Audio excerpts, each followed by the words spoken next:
একদিন আল্লাহর নবী মসজিদের মধ্যে বসা আছেন, হঠাৎ করে একজন মহিলা আসলেন, নবীজির সাথে সাথে তার চাদর মোবারক খুলে ফেললেন। আল্লাহর নবী চাদর মোবারক বিছিয়ে দিলেন। মহিলাকে বললেন, আপনি এখানে বসুন। সাহাবায়ে কেরাম আশ্চর্য হয়ে নবীজির এই দৃশ্য দেখতেছে। সাহাবায়ে কেরাম বলে, ইয়া রাসূলুল্লাহ, ইয়া হাবিবাল্লাহ, ওগো আল্লাহর নবী, ওগো মদিনার কামনেওয়ালা নবী, এই কোন মহিলা যে মহিলার জন্য দো জাহানের নবী নবী মুহাম্মদুর রাসূলুল্লাহ তার চাদর মোবারক খুলে জমিনের মধ্যে বিছিয়ে দেন। নবীজি বললেন, তোমরা কি চিনতে পারো না? সাহাবায়ে কেরাম বললেন, ইয়া রাসূলুল্লাহ, আমরা চিনতে পারি না। আল্লাহর নবী ডাক দিয়া বললেন, হে সাহাবায়ে কেরাম, এই মহিলা পৃথিবীর কোনো সাধারণ মহিলা নয়, ইনি তো সেই মহিলা যিনি আমার দুধমা হযরতে হালিমাতুস সাদিয়া। সাহাবায়ে কেরাম বললেন, তো আপনি চাদর বিছাইলেন কেন? নবী ডাক দিয়া বললেন, একজন মা এই পৃথিবীর মধ্যে সন্তানের উপর সবচাইতে প্রভাব রাখে। একজন সন্তান তার গায়ের চামড়া দিয়ে যদি মায়ের জুতা বানিয়ে দেয়, তবে কখনো মায়ের ঋণ পরিশোধ হয় না, মায়ের কোনো তুলনা হয় না।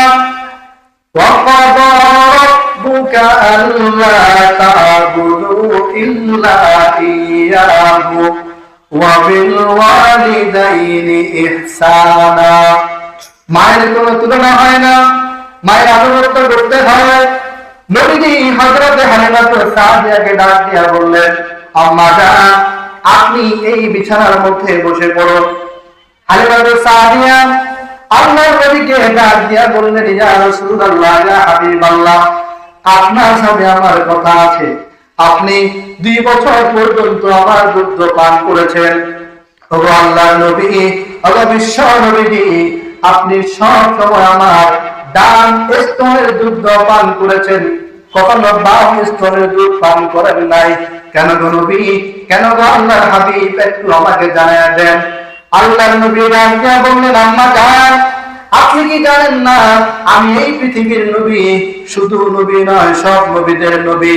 আমাকে আল্লাহ পাক পৃথিবীর জমিনে ইনসাফ কায়েম করার জন্য পাঠিয়েছেন। আমি যদি ইনসাফ কায়েম না করি, হে মা, পৃথিবীর জমিনে আর কেউ ইনসাফ করবে না। হালিমাতুস সাদিয়া বলেন, আপনি আমাকে আগে জবাব দেন, সব সময় আপনি ডান স্তনের দুধ পান করেছেন, কখনো বাম স্তনের দুধ পান করেন নাই। নবীজি চোখের পানি ছেড়ে কান্না শুরু করলেন, মা, আপনি জানেন না, আমি জানতাম আমার একজন দুধ ভাই আছে, নাম তার আব্দুল্লাহ। আমার দুধ ভাই আপনার দুধ পান করে, আমি আপনার ডান স্তনের দুধ পান করি। এখন যদি আমি ডান স্তনের দুধ পান করার পরে বাম স্তনের দুধ খেয়ে ফেলি, তাহলে আমার ছোট ভাই আব্দুল্লাহ কি খাবে?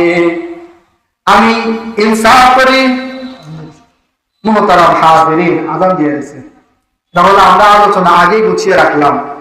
4টা বিষয় কথা বললাম। 1 নম্বর হচ্ছে আস্তাগফিরুল্লাহ, 2 নম্বর হচ্ছে কুল হুয়াল্লাহ, 3 নম্বর হচ্ছে মানুষকে মাফ করে দেওয়া, আর 4 নম্বর হচ্ছে মানুষের প্রতি ইনসাফ করা। এই 4টা আমল আল্লাহ পাক আমাদেরকে করার তৌফিক দান করুন।